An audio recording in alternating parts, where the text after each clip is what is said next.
கோயிலுக்கு வழிபட போகிற போது வீட்டில் இருக்கிற எல்லா நகையும் கழுத்தில் போட்டுக்கொண்டு போவதுதான் நம்முடைய பெண்களுக்கு வழக்கம். அங்கே போகிற போது கழுத்தில் இருக்க நகையை கலட்டி காருக்குள்ள வச்சுட்டு போக வேண்டிய அவசியம்.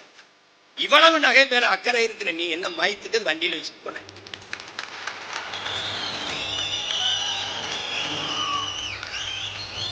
நகைக்காக உயிரே எடுக்கிற அளவுக்கு நகை உயர்ந்தது கருத்தர் நீயோ உங்க அம்மாவும் மாட்டி. ஏன்போ நீ அங்கிருந்து இதுவரை வண்டியை ஓட்டிட்டு வந்த, நீ அதை பின்னாடி நகைக்கு வச்சுட்டு போறதுக்கு உனக்கு என்ன வழி?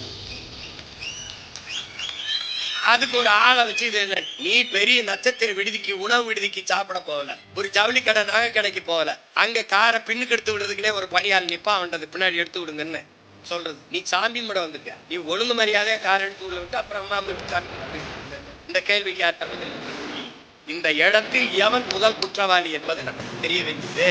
இந்த காவலர்களை சிறப்பு காவல் படையை சார்ந்த 5 பேரை அனுப்பி அஜித் குமாரை தனியாக அழைத்து சென்று அடித்து விசாரியுங்கள் என்று உத்தரவிட்டவன் எவன்? அதான் இங்க தெரியும்.